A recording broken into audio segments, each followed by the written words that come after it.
Is your rubber plant looking sad, droopy, or losing leaves? Don't worry. In just 4 minutes, I will show you how to fix it fast and help it thrive with real proven care tips. While they can be grown as houseplants in various climates, they thrive in warm, humid environments similar to their natural habitat. To keep them happy and growing strong in our homes, we need to give them the right environment, especially plenty of right kind of light.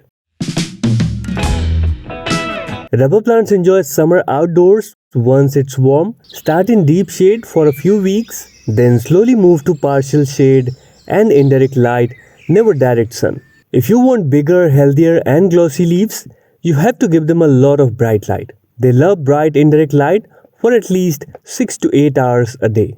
You can place them near an east facing window or a few feet away from a south or west facing one. They can handle gentle morning sun but must be protected from harsh afternoon sunlight. It can scorch those glossy leaves. They can handle direct light too, but at a certain level. If it's too harsh, they will give up. And here's a quick tip. You can rotate your plant monthly so it grows evenly. It's better to keep it on drier side because they are really sensitive to overwatering. Keep the soil moist but not soggy. Before watering, the top few inches must feel dry. You should water your plant whenever the top 50% of the soil is dry.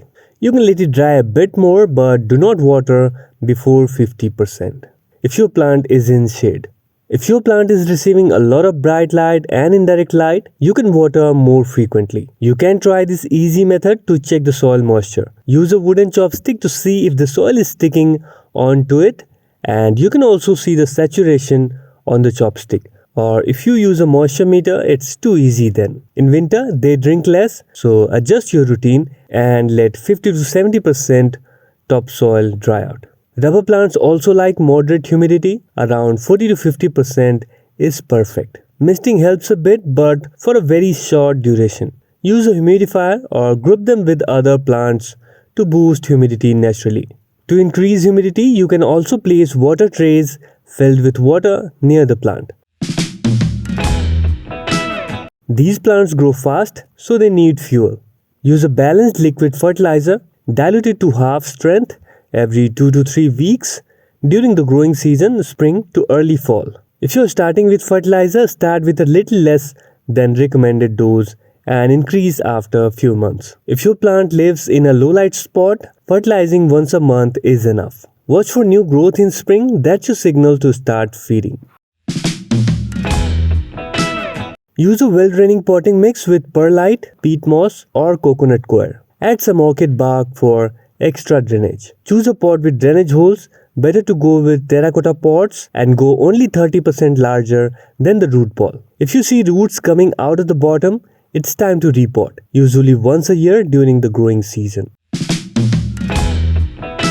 Leaves turning yellow. It might be too much water, too little light, or both. Dropping leaves, that's usually a watering issue too. Remember, moist, not soggy. And always keep them away from cold drafts or temperatures below 10 degrees of Celsius or 50 degrees of Fahrenheit. They hate the cold.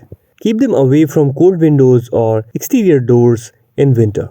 Wipe those big leaves with a damp cloth to keep them glossy and dust-free. Want a bushier plant? Prune it in early spring. In summer, you can even move your rubber plant outside. Just introduce it to sunlight very gradually. A happy, healthy rubber plant will have glossy, deep green leaves and fast growth. Now you're ready to grow a tall, vibrant rubber plant that steals the spotlight in any room.